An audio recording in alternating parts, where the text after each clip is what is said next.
Industri dan perdagangan gula di Indonesia memiliki historis perjalanan yang sangat panjang, bahkan telah berlangsung sejak abad ke-17, jauh sebelum Indonesia merdeka, yakni sejak zaman kolonialisme Belanda.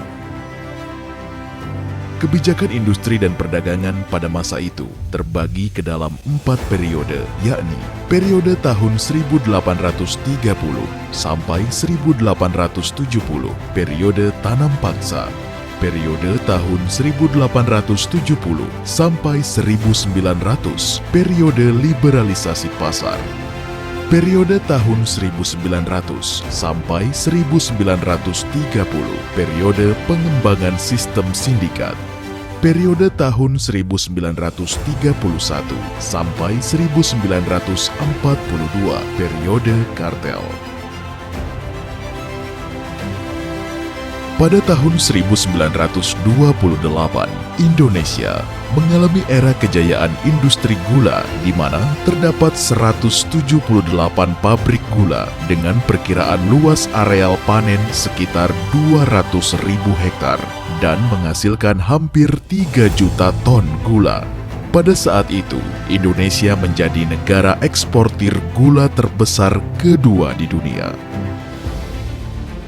Setelah Indonesia merdeka, kebijakan industri dan perdagangan gula dibedakan atas 2 periode. Pertama adalah periode tahun 1945 sampai 1965 yang terdiri atas Sistem Nasionalisasi Industri Pergulaan tahun 1945 sampai 1959. Sistem Industri Terpimpin tahun 1959 sampai 1965. Kedua adalah periode tahun 1966 hingga saat ini yang terdiri atas Sistem Liberalisasi Perdagangan yakni tahun 1966 sampai 1971, Sistem Stabilisasi tahun 1972 sampai 1997,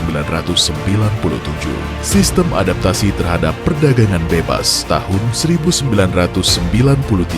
sampai 2001, Sistem Pengendalian Impor dari tahun 2002 hingga saat ini.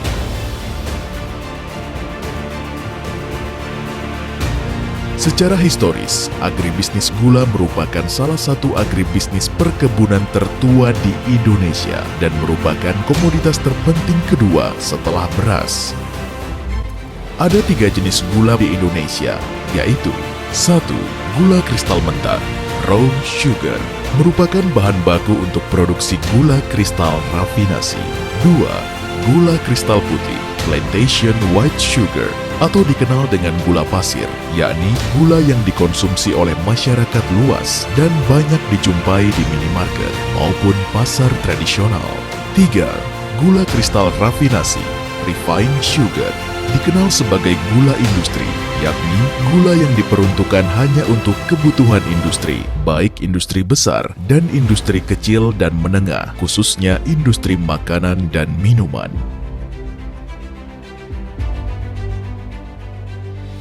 Sejarah dan perkembangan industri gula kristal rafinasi di Indonesia. Latar belakang industri gula kristal rafinasi di Indonesia dimulai sejak tahun 1970 sampai dengan tahun 1980, di mana pertumbuhan industri di Indonesia mengalami peningkatan yang diikuti dengan permintaan akan gula yang berkualitas, yakni gula kristal rafinasi.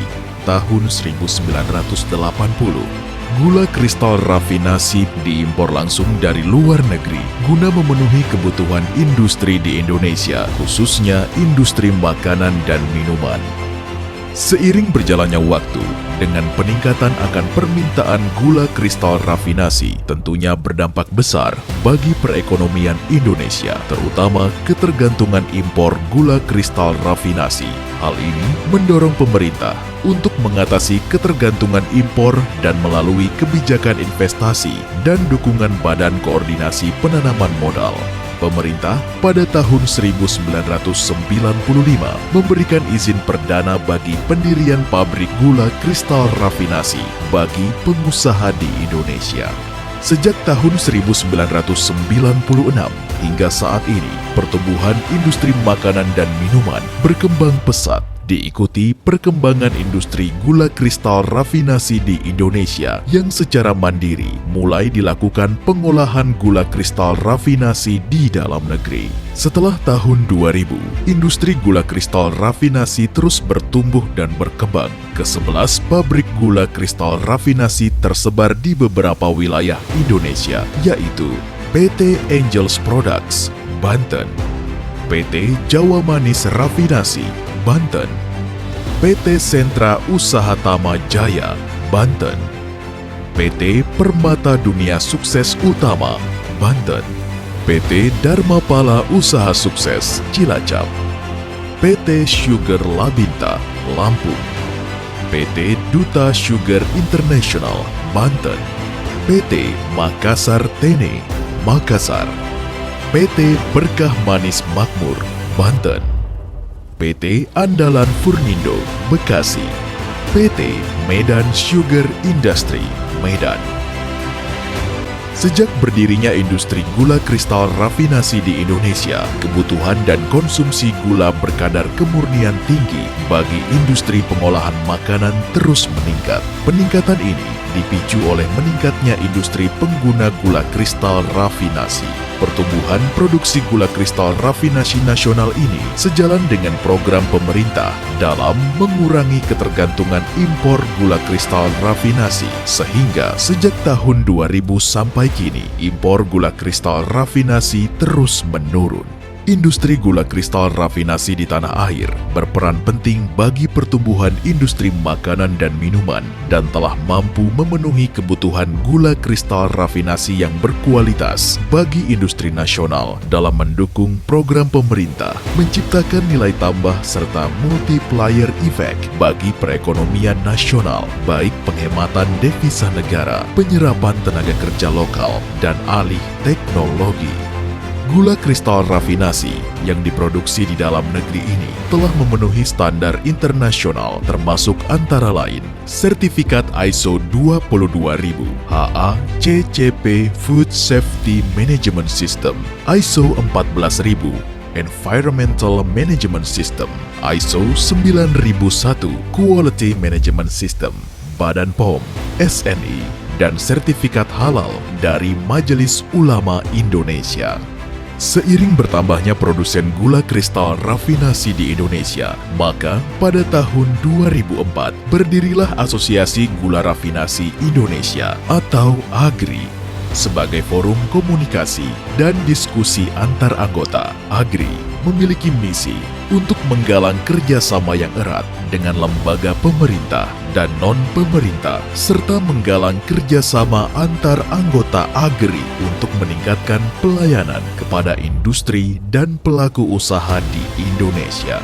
Kedepan, industri gula kristal rafinasi memiliki tantangan tersendiri dalam upaya memenuhi kebutuhan akan gula kristal rafinasi bagi industri di tanah air. Salah satunya adalah ketersediaan bahan baku atau raw material yang masih bergantung pada negara lain. Selain itu, industri gula kristal rafinasi juga memiliki peluang dengan terbukanya pangsa pasar yang lebih luas yang tidak hanya terpatok pada konsumsi industri dalam negeri, namun juga peluang menciptakan nilai tambah dengan melakukan ekspor. Disinilah industri gula kristal rafinasi hadir bagi Negara Kesatuan Republik Indonesia dalam upaya menciptakan kemandirian pangan, khususnya produksi gula kristal rafinasi untuk Indonesia yang lebih manis.